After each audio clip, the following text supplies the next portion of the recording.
মেয়েরা আজকে আমরা পড়বো হলো গত দিনে যেহেতু আমরা প্রকৃতিবাদ বা ন্যাচারালিজম পড়েছিলাম, সেই জন্য তারই কন্টিনিউয়েশনে আমরা মুরের অনুপপত্তিটাও কালকে একটু হলেও পড়েছিলাম।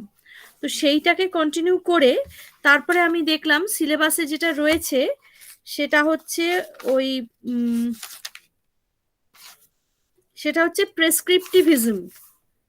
প্রেসক্রিপটিভিজম হচ্ছে নির্দেশবাদ, যাকে বাংলায় বলা হয় নির্দেশবাদ। তো ওই জায়গাটায় যাব। তো একটুখানি মুরের অনুপপত্তির জায়গাটা আরেকবার একটু বলি। তার আগে একটু বলি, মেয়েদের জেনে রাখা দরকার যে মুর কিন্তু প্রকৃতিবাদী দার্শনিক তো ছিলেনই না, মুর ছিলেন অপ্রকৃতিবাদী দার্শনিক। মানে মুরকে আমরা অপ্রকৃতিবাদী বলতে পারি কেন? কারণ মুর কি করলেন, প্রকৃতিবাদী দার্শনিকদের সমালোচনা করলেন এইভাবে যে প্রকৃতিবাদে কি হচ্ছে না, একটা অনুপপত্তির সৃষ্টি হচ্ছে, হ্যাঁ, একটা অসুবিধার সৃষ্টি হচ্ছে। তো সেই জন্য মুরকে বরঞ্চ আমরা অপ্রকৃতিবাদী দার্শনিক বলতে পারি। আচ্ছা, কেন? কারণ মুর ছিলেন একজন স্বজ্ঞাবাদী দার্শনিক। মুর আসলে প্রকৃতপক্ষে নিজে কি ছিলেন? স্বজ্ঞাবাদী দার্শনিক। স্বজ্ঞা বানান হচ্ছে দন্তের শয় ইয় বর্গের জয় আকার, হ্যাঁ, বা তাকে বলা হয় ইনটিউশনিস্ট। ইনটিউশনিস্ট, হ্যাঁ, ইনটিউশনিস্ট। ইনটিউশনিস্ট মানে হচ্ছে মুর হচ্ছেন একজন স্বজ্ঞাবাদী, বা মুরের মতবাদকে বলা হয় মুরস ইনটিউশনিজম, হ্যাঁ, বা মুরের স্বজ্ঞাবাদ। স্বজ্ঞাবাদে কি বলা হচ্ছে, মুর কি বলছেন যে ভালো মন্দ ইত্যাদি যে পদগুলি, এই পদগুলি হচ্ছে অবর্ণনীয়। হ্যাঁ, মানে এই পদগুলিকে বর্ণনা করা যায় না, বা ব্যাখ্যা করা যায় না, বা এক্সপ্লেন করা যায় না। এই পদগুলিকে আমরা স্বজ্ঞার মাধ্যমে বা আমাদের ইনটিউশনের মাধ্যমে আমরা এই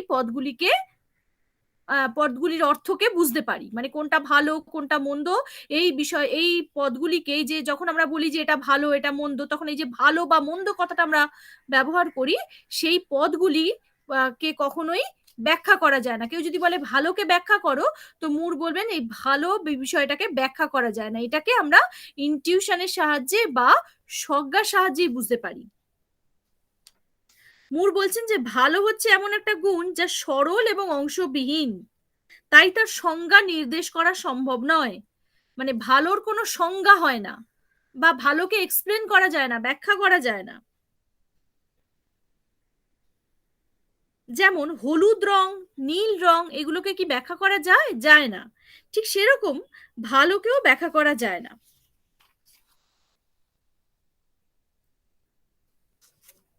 এখন প্রকৃতিবাদীরা কি মনে করছেন যে ভালো পথটিকে ব্যাখ্যা করা যায়। যখনই আমরা গতকাল প্রকৃতিবাদ পড়লাম, তখনই আমরা কি দেখলাম? তখনই আমরা দেখলাম যে প্রকৃতিবাদে কি বলা হচ্ছে না, ভালো, যথার্থ ইত্যাদি নৈতিক পদগুলিকে প্রাকৃতিক গুণের আলোকে ব্যাখ্যা করা যায়। প্রকৃতিবাদীরা এটা বলছেন। মুর ঠিক তার অপোজিট কথাটা বলছেন যে ভালো, মন্দ ইত্যাদি নৈতিক গুণাবলীকে কখনোই ব্যাখ্যা করা যায় না। মুর বলছেন যে এইটা এক্ষেত্রেই প্রকৃতিগত বা প্রকৃতিবাদী অনুপপত্তি হয়ে যাচ্ছে। কেননা সেই মিল যখন বলছেন, জন স্টুয়ার্ট মিল যখন বলছেন যে যে আচ্ছা, এখানে মুর বলতে চাইছেন যে করতে পারা পদের অর্থ করার ক্ষমতা বলে মনে করেন দার্শনিকেরা, কিন্তু করতে পারা বলতে সবসময় করার ক্ষমতাকে বোঝায় না। যেমন যা কামনাযোগ্য তা সবসময় কামনা করা যায় না। জন স্টুয়ার্ট মিল যখন ডিজায়ারেবল শব্দকে ব্যবহার করেছেন, যা কামনা করা হয় এই অর্থে, ডিজায়ারেবল বলতে মিল বুঝিয়েছেন যা কামনা করা হয়, এই অর্থে তিনি ডিজায়ারেবল শব্দটাকে ব্যবহার করেছেন। তখন মুর এই অনুপপত্তির মধ্যে পড়ে গেছেন, অনুপপত্তির মধ্যে কবলে পড়ে গেছেন। কেননা অডিবল শব্দের অর্থ যা শ্রবণযোগ্য, যা শ্রবণযোগ্য তাই শোনা যায়, যা দেখার যোগ্য তাই দেখা যায়, কিন্তু যা ডিজায়ারেবল বা যা কামনার যোগ্য তাই কামনা করা যায়, এটা ঠিক নয়। তাই তাই এক্ষেত্রে বলা যায় যে যা কামনার যোগ্য, ডিজায়ারেবল শব্দটার অর্থ এটা এটা এটা বলা যায় যে ডিজায়ারেবল শব্দের অর্থ হচ্ছে ডিজায়ারেবল শব্দের অর্থ হচ্ছে যা কামনা করা হয়। তাহলে ডিজায়ারেবল শব্দের অর্থ এভাবে করা উচিত, এভাবে বলা আরো ভালো যে যা কামনা করা উচিত। আচ্ছা, এবারে যা কামনা করা যায় তাই কামনা করা উচিত, যখনই এই জায়গাটা মিল বলছেন, তখনই মিল কি করলেন না, তিনি প্রকৃতিগত অনুপপত্তির কবলে পড়ে গেলেন। কারণ কি, যে জিনিসকেই কামনা করা যায় তাকেই কামনা করা উচিত, এই জায়গাটা কিন্তু সেখানে কিন্তু মিল একটা অনুপপত্তির কবলে পড়লেন। কেন? কারণ এক্ষেত্রে মানে মুর বলছেন যে ক্ষেত্রে যে অনুপপত্তির যেটা, সেটা হচ্ছে যে ঘটনাগত বিবৃতি থেকে মূল্যগত বিবৃতি নির্গমনের চেষ্টা করা হয়েছে। ঘটনাগত বিবৃতি যা কামনা করা যায় সেখান থেকে যখন বলা হয় যে তাই যা কামনা করা যায় তাই কামনা করা উচিত, তখনই অর্থাৎ ঘটনাগত বিবৃতি যা কামনা করা যায় সেই জায়গা থেকে যখনই একটা লাভ দেওয়া হচ্ছে তাই কামনা করা উচিত, তখন সেটা মূল্যগত বিবৃতিকে বোঝাচ্ছে। বিবৃতি মানে বক্তব্য, হ্যাঁ, বিবৃতি মানে সেন্টেন্স, বক্তব্য। তো যা কামনা করা যায় এই বক্তব্য থেকে যদি আমি একটা লাভ দিই তাই কামনা করা উচিত, তখন সেটা কি হয়ে যাচ্ছে, মূল্যগত বক্তব্য থেকে, সরি, ঘটনাগত বক্তব্য থেকে মূল্যগত বক্তব্য হয়ে যাচ্ছে আর কি। ঘটনাগত বক্তব্য থেকে মূল্যগত বক্তব্যের দিকে মিল একটা লাভ দিয়েছেন। তো এইভাবেই মুর মনে করছেন যে প্রকৃতিবাদী দার্শনিক মাত্রই এই কাজটা তারা করবেন। হ্যাঁ, কারণ কি, তারা এই কাজটা যখনই তারা করবেন তখনই তারা ওই প্রকৃতিগত অনুপপত্তির কবলে পড়ে যাচ্ছেন।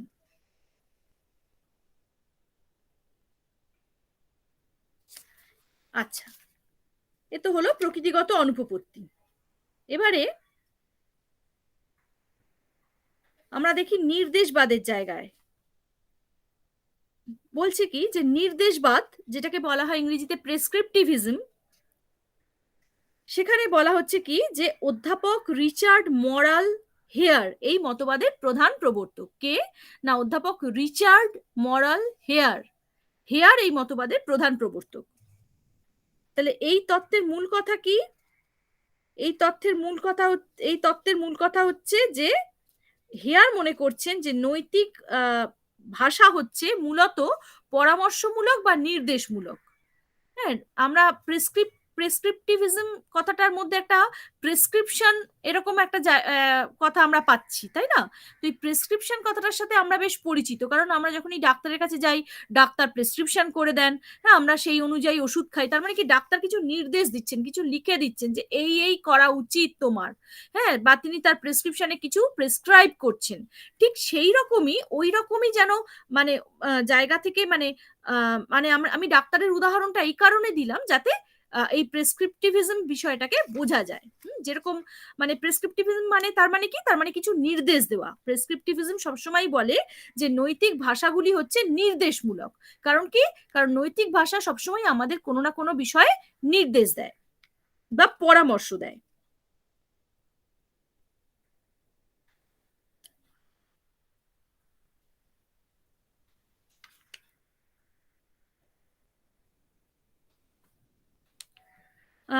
হেয়ারই বলছেন যে এই যে নির্দেশমূলক যে ভাষা, অবধারণ, অবধারণ মানে বচন, এই যে নির্দেশমূলক বচন বা ভাষা, এগুলো এগুলো নৈতিকও হতে পারে, আবার ননৈতিক বা নন মরালও হতে পারে, মানে অনৈতিকও হতে পারে।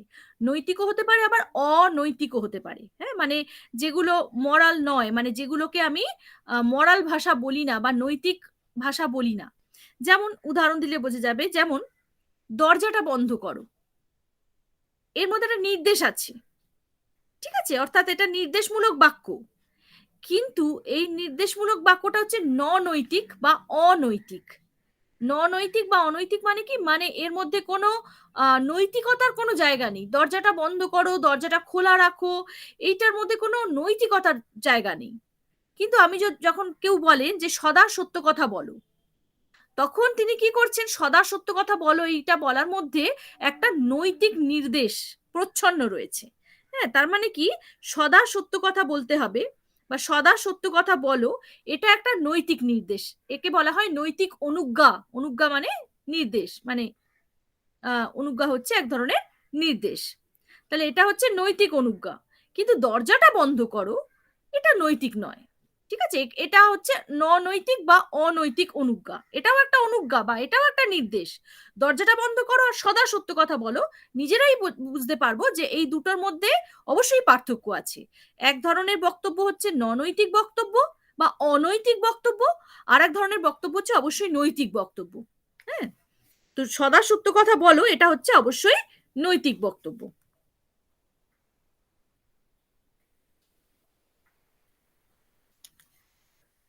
তাহলে হেয়ারের মতে কি? হেয়ারের মতে এই যে নৈতিক মূল্যবোধক যে বাক্যগুলো, নৈতিক বাক্য মানেই হচ্ছে তাকে মূল্যবোধক বাক্য বলা হয়।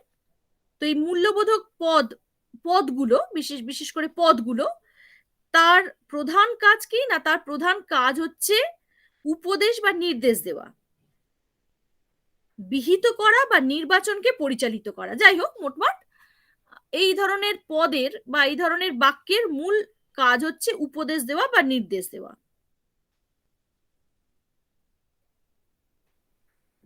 বা নির্দেশ কাজটির অনেক দিক আছে, কোনো কিছুকে ভালো বলা বা প্রশংসা করা, অনুশাসন করা বা কর্তব্য নির্ধারণ করা ইত্যাদি। ফলে হেয়ার কিন্তু স্বজ্ঞাবাদী আর প্রকৃতিবাদীদের থেকে আবার আলাদা। কেমন স্বজ্ঞাবাদী? আহ স্বজ্ঞাবাদী আমরা কাকে পেলাম? স্বজ্ঞাবাদী পেলাম মুরকে। দার্শনিক মুর হচ্ছেন স্বজ্ঞাবাদী, যিনি মনে করেন যে নৈতিক যে পদগুলো, অর্থাৎ ভালো মন্দ, এগুলো তো নৈতিক পদ। তো এই নৈতিক পদগুলোকে ব্যাখ্যা বা বর্ণনা করা যায় না, এগুলোকে আমরা ইনটিউশন বা স্বজ্ঞার মাধ্যমে বুঝতে পারি। অর্থাৎ এগুলোর কোনো ব্যাখ্যা হয় না, এগুলোকে আমরা এক ধরনের মানে আমাদের যে ভেতরের যে স্বজ্ঞা নামক যে পাওয়ারটা রয়েছে, যে ক্ষমতাটা রয়েছে, তার মাধ্যমে ভালো বলতে কি বোঝায় এটা আমরা বুঝে যাব। কিন্তু এটাকে ব্যাখ্যা করা যায় না, এই ধরনের পদগুলোকে ব্যাখ্যা করা যায় না। আবার প্রকৃতিবাদীরা বলছেন কি, যে ভালো মন্দ ইত্যাদি যে নৈতিক পদগুলো, এগুলোকে ব্যাখ্যা করা যায়, এইটা বলেছেন প্রকৃতিবাদীরা। আবার হেয়ার কি বলছেন? নির্দেশবাদী হেয়ার বলছেন যে নৈতিক পদগুলি, মানে তিনি নিশ্চয়ই ভালো মন্দ ইত্যাদি পদগুলির কথাই বলতে চেয়েছেন। এই যে নৈতিক পদগুলি, এই নৈতিক পদগুলি সবসময় কোনো কিছুকে নির্দেশ করে। কেমন? কোনো কিছু সম্বন্ধে আমাদের উপদেশ দেয়, বা কোনো কিছুকে নির্দেশ, উপদেশ না বলবো, পরামর্শ দেয়, কোনো কিছু সম্বন্ধে আমাদের পরামর্শ দেয়, বা এই ধরনের পদগুলি আমাদের কোনো কিছুকে নির্দেশ করে দেখায় সব সময়।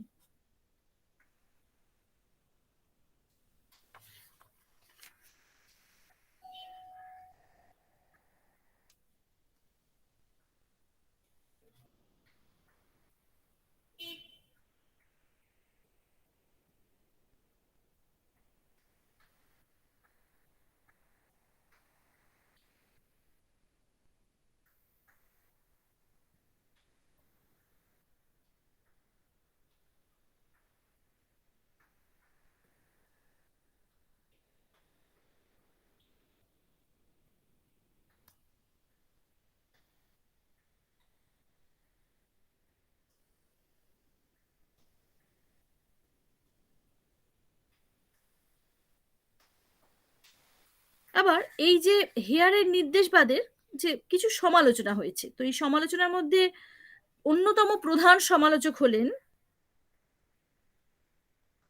এ ম্যাকউইন ম্যাকউইনটায়ার। হ্যাঁ, ম্যাকউইনটায়ার। ম্যাকউইনটায়ার মনে করেন এক ব্যক্তি এক ধরনের নীতির সাহায্যে নৈতিক বিচার করতে পারেন, আবার আর এক ধরনের নীতির সাহায্যে নিজের জীবন পরিচালনা করতে পারেন।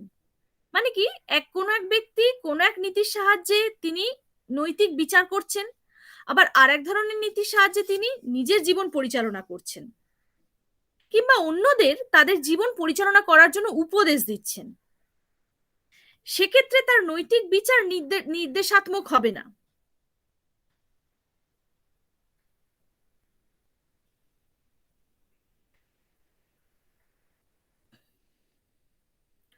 অর্থাৎ ম্যাকইন্টার ম্যাকইন্টার কি মনে করছেন? তিনি বলছেন কোনো এক ব্যক্তি, ধরা যাক কোনো এক ব্যক্তি, তিনি কি করছেন না কোনো এক ধরনের নীতির দ্বারা তিনি নিজের জীবন পরিচালনা করছেন, আবার আর এক ধরনের নীতিকে তিনি আহ আর এক ধরনের নীতির দ্বারা তিনি অন্যদেরকে উপদেশ দিচ্ছেন যে তোমরা এইভাবে নিজেদের জীবন পরিচালনা করো। হ্যাঁ, ফলে ফলে তিনি একই সাথে কিন্তু দ্বিমুখী কাজ করছেন। মানে এক ধরনের নীতির দ্বারা তিনি নিজের জীবন পরিচালনা করছেন, আর এক ধরনের নীতি তিনি অন্যদেরকে মানতে বলছেন। অর্থাৎ তিনি দ্বিমুখী কাজ করছেন। তো এই যে দ্বিমুখী কাজ, এটা কিন্তু কখনোই ম্যাকইন্টার বলছেন যে এর দ্বারা কিন্তু কখনোই নৈতিক বিচার নির্দেশাত্মক হতে পারে না। নির্দেশাত্মক মানে এর দ্বারা কখনোই কিন্তু নৈতিক পদগুলিকে আমরা নির্দেশমূলক পদ বলতেও পারবো না, বা নৈতিক বিচারকে বা নৈতিক অবধারণগুলিকে আমরা নির্দেশাত্মক অবধারণও বলতে পারবো না। কারণ কি? কারণ তিনি যে নীতির দ্বারা নিজের জীবন পরিচালনা করছেন আর যে নীতি তিনি অন্যদেরকে মানতে বলছেন, দুটোর মধ্যে পার্থক্য রয়েছে। কারণ কি? ম্যাকইন্টার এটাই বলে দিচ্ছেন যে একজন ব্যক্তি এক ধরনের নীতির দ্বারা নিজের জীবন পরিচালনা করছেন, আর এক ধরনের নীতি তিনি অন্যদেরকে মানতে বলছেন। মানে এমন নয় যে নিজের জীবনে ওই নীতিকেই মেনে নিজের জীবনকে আদর্শ রূপে অন্যের সামনে উপস্থাপিত করছেন, তা তিনি করছেন না। তিনি এক ধরনের নীতি মেনে নিজের জীবন কাটাচ্ছেন, আর অন্যদেরকে উপদেশ দিচ্ছেন অন্য এক ধরনের নীতিকে মানার। কিন্তু সেটা উপদেশ হতে পারে, কিন্তু তার ওই নৈতিক অবধারণগুলি, মানে তিনি যে অবধারণের দ্বারা ওই উপদেশ দিচ্ছেন, সেই যে নৈতিক অবধারণগুলি, সেগুলি কিন্তু নির্দেশমূলক অবধারণ হতে পারে না বলে ম্যাকইন্টায়ার মনে করছেন।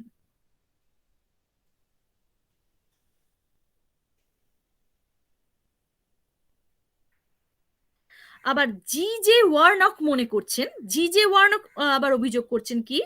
তিনি বলছেন একটি নৈতিক বিচার করার সময় মানুষের পক্ষে যা যা করা সম্ভব তাকে হেয়ার একটি সংকীর্ণ গণ্ডির মধ্যে সীমিত করে ফেলেছেন। কারণ হেয়ারের মতে সবসময় একটাই কথা, যে নৈতিক অবধারণগুলি নির্দেশমূলক।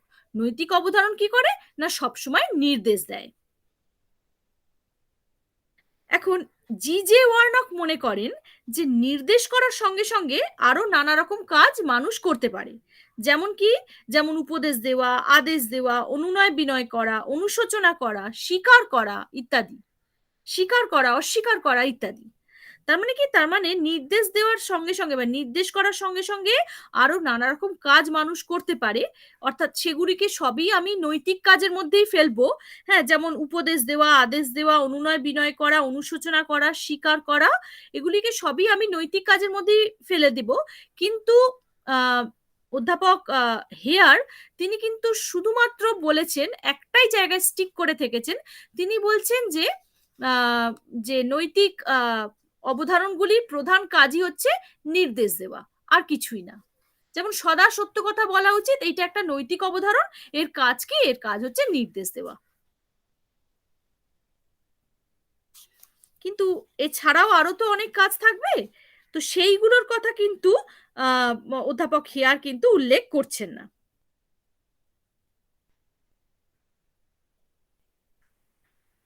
তবে জি জে ওয়ার্নকের এই যে বক্তব্য, যে ওই যে নির্দেশ করার সঙ্গে সঙ্গে আরো নানা রকম কাজ মানুষ করে থাকে, যেমন উপদেশ দেওয়া, আদেশ দেওয়া, তো অধ্যাপক হেয়ার বলছেন যে না না, এগুলোকে তিনি অস্বীকার করছেন না। মানে জি জে ওয়ার্নকের বক্তব্যের উত্তরে তিনি বলছেন যে হ্যাঁ, আমি মনে করি যে নৈতিক অবধারণগুলির কাজ হচ্ছে শুধু নির্দেশ দেওয়া, কিন্তু তা সত্ত্বেও ওই উপদেশ দেওয়া, আদেশ দেওয়া ইত্যাদি বিষয়গুলিকেও কিন্তু আমি অস্বীকার করি না। কারণ আমি মনে করি যে নৈতিক অবধারণগুলির ওই কাজও আছে, কিন্তু তার মূল কাজ বা প্রধান কাজটা হচ্ছে নির্দেশ দেওয়া, এই আর কি।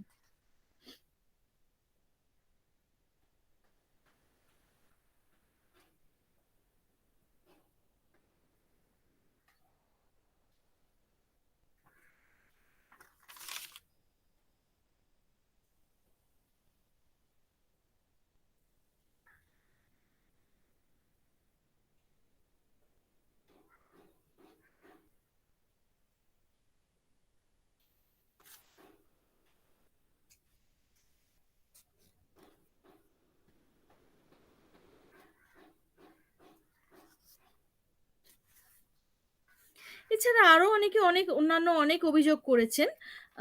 আমাদের এতটা আর দরকার নেই। আমাদের একটু ছোট করে হেয়ারের নির্দেশবাদটা আজকে আমরা জানলাম। সেটা কি না, হেয়ার তার নির্দেশবাদে কি বলছেন, তিনি প্রকৃতিবাদের মতনও বলছেন না, আবার অপ্রকৃতিবাদ বা মুরের স্বজ্ঞাবাদের মতন করেও বলছেন না। হ্যাঁ, যে নৈতিক ভালো বা মন্দ পদগুলিকে ব্যাখ্যা করা যায় না, এগুলিকে শুধুমাত্র স্বজ্ঞার দ্বারা বোঝা যায়, তাও তিনি বলছেন না। তিনি বলছেন যে নৈতিক পদগুলি হচ্ছে শুধুমাত্র নির্দেশ করে, হ্যাঁ, কোনো বিষয় সম্বন্ধে আমাদের নির্দেশ করে। এটাই হচ্ছে হেয়ারের বক্তব্য ছিল। কিন্তু হেয়ারের বক্তব্যের সমালোচনা হয় এটাই যে নৈতিক পদগুলোর তো শুধু নির্দেশ করা ছাড়াও অন্যান্য অনেক কাজ থাকতে পারে, এটা কেউ কেউ মন্তব্য করছেন। আর ম্যাকউইন্টায়ার কি বলছেন? ম্যাকউইন্টায়ার বলছেন যে একজন ব্যক্তি তো দ্বিমুখী কাজ করতে পারেন, যে তিনি নিজের জীবনে এক ধরনের নীতি অনুসরণ করে তিনি নিজের জীবনকে পরিচালিত করলেন, আর এক ধরনের নীতি অনুসরণ করতে তিনি অন্যদেরকে উপদেশ দিলেন। ঠিক আছে, কিন্তু ওই যে উপদেশ দেওয়া, ওই যে তিনি উপদেশ দিচ্ছেন, সেই উপদেশকে কখনোই নির্দেশ বলা যাবে না, কারণ তিনি নির্দেশ দেবেন কি করে? নিজের জীবনে তো তিনি অন্য নীতি অনুসরণ করছেন, ফলে তিনি নির্দেশ দেওয়ার জায়গাতেই থাকছেন না। হ্যাঁ, ফলে নির্দেশবাদকে অনেকেই অনেক দার্শনিক বা অনেক নীতিবিদরা মেনে নিতে পারেননি। ঠিক আছে মেয়েরা, আর আমি দেখবো এরপরে আরো কিছু সিলেবাসে যেগুলো রয়েছে, আমি একটু দেখে নিই আরো কি কি আছে না আছে, সেগুলো দেখে আমি তাহলে সেই অনুযায়ী আমরা পড়াটাকে এগিয়ে নিয়ে যাব।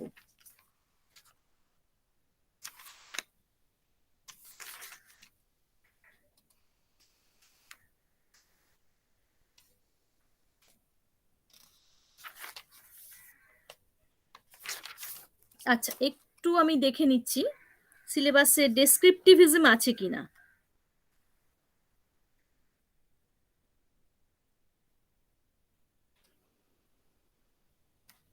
আমি দেখলাম সিলেবাসে যেটা রয়েছে এই জায়গাগুলোতে, সেটা রয়েছে প্রেসক্রিপটিভিজম আছে, ন্যাচারালিজম, ন্যাচারালিস্টিক ফ্যালাসি আছে। ন্যাচারালিজম মানে হচ্ছে প্রকৃতিবাদ, ন্যাচারালিস্টিক ফ্যালাসি মানে হচ্ছে প্রকৃতিবাদী অনুপপত্তি। যেটা আমি একদম প্রথম দিন থেকে, যেদিন থেকে ইভেন আমি সুখবাদ পড়িয়েছি, সেদিন থেকেই এই জায়গাগুলো আসছে। বা মিলের যে মতবাদ পড়িয়েছি, মিলের যে পরসুখবাদ বা উপযোগবাদ পড়িয়েছি, তখনই কিন্তু এই প্রকৃতিবাদী অনুপপত্তি যে মূর যে আপত্তি করেছে, সেই জায়গাটা কিন্তু সেখান থেকেই আসছে। ফলে এই এই জায়গাগুলো আমার পড়ানো হলো। তাহলে প্রকৃতিবাদ, প্রকৃতিবাদী অনুপপত্তি, আর প্রেসক্রিপটিভিজম। প্রেসক্রিপটিভিজম মানে হচ্ছে আজকে যেটা পড়লাম, নির্দেশবাদ। আচ্ছা, আমি দেখলাম এখানে হ্যাঁ আছে, ডেসক্রিপটিভিজম ভার্সেস নরম্যাটিভিজম এভাবে আছে। আর আছে ডিওন্টোলজিজম, ডিওন্টোলজিজম আর টেলিওলজিজম। এই জায়গাগুলোকে একটু বলতে হবে, এই জায়গাগুলোকে একটু অ্যাড্রেস করতে হবে। ডেসক্রিপটিভিজম ভার্সেস নরম্যাটিভিজম আছে। আর একটা জায়গা বাকি আছে আমাদের, সেটা হচ্ছে থিওরিজ অফ পানিশমেন্ট বা শাস্তির তত্ত্ব। এই জায়গাটা খুব ইন্টারেস্টিং। যাই হোক, এখন যেটা দেখবো সেটা হচ্ছে ডেসক্রিপটিভিজম ভার্সেস নরম্যাটিভিজম।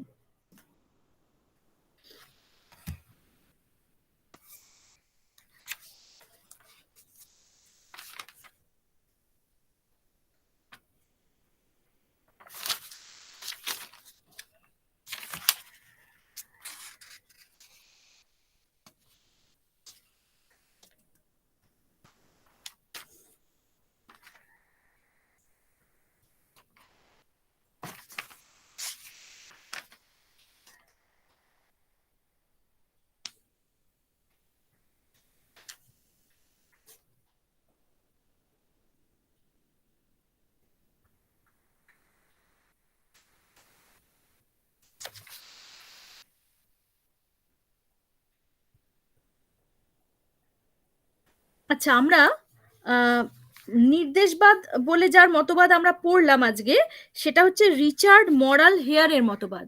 রিচার্ড মরাল হেয়ারের মতবাদ।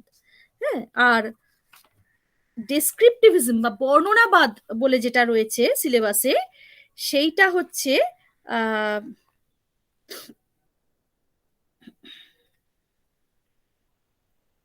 সেটা হচ্ছে আর এস হেয়ারের মতবাদ। আর এস হেয়ার, তার মতবাদ বর্ণনাবাদ। একজন হচ্ছেন আর এস হেয়ার, আর আরেকজন হচ্ছেন নির্দেশবাদী হচ্ছেন অধ্যাপক রিচার্ড মরাল হেয়ার, আর বর্ণনাবাদী হচ্ছেন আর এস হেয়ার। আচ্ছা, এই যে বর্ণনাবাদ, এই যে হেয়ার, হেয়ার প্রথমে বর্ণনাবাদ এই তত্ত্বটি ব্যবহার করে, মানে বর্ণনাবাদ নামটি ব্যবহার করেছেন। তো বর্ণনাবাদ হচ্ছে এক ধরনের জ্ঞানতাত্ত্বিক মতবাদ, এবং আর এস হেয়ার, রিচার্ড হেয়ার না, আর এস হেয়ার সর্বপ্রথম বর্ণনাবাদ নামটি ব্যবহার করেছেন।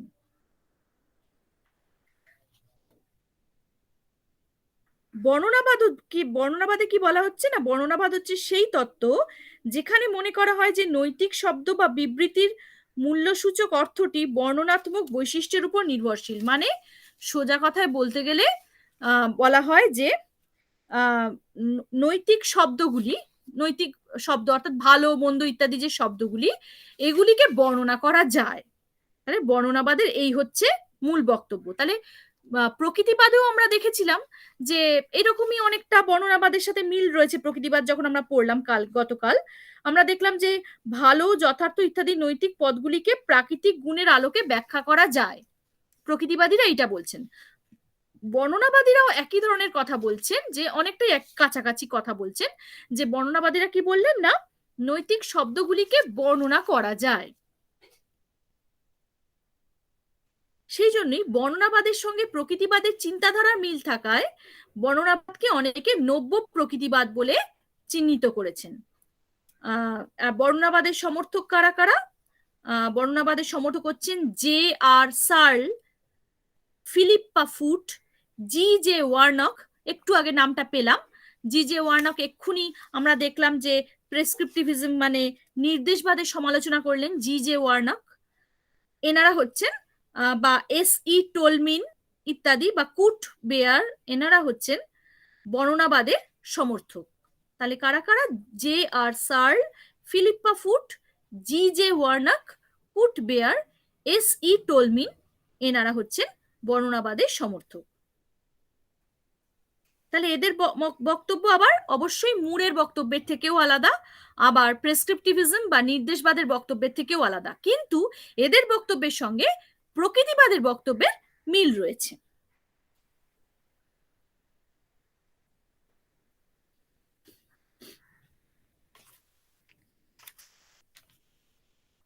যাই হোক, আমাদের এখানে যেটা সিলেবাসে যেটা রয়েছে সেটা হচ্ছে যে বর্ণনাবাদের সঙ্গে নরম্যাটিভিজম বলে যে মতবাদটা রয়েছে, সেই মতবাদের বর্ণনাবাদ বা ডেসক্রিপটিভিজমের সঙ্গে নরম্যাটিভিজম বলে যে মতটা আছে বা মতবাদটা আছে, তার একটা তুলনামূলক আলোচনা চেয়েছে, যে বর্ণনাবাদ ভার্সেস মানে ডেসক্রিপটিভিজম ভার্সেস নরম্যাটিভিজম।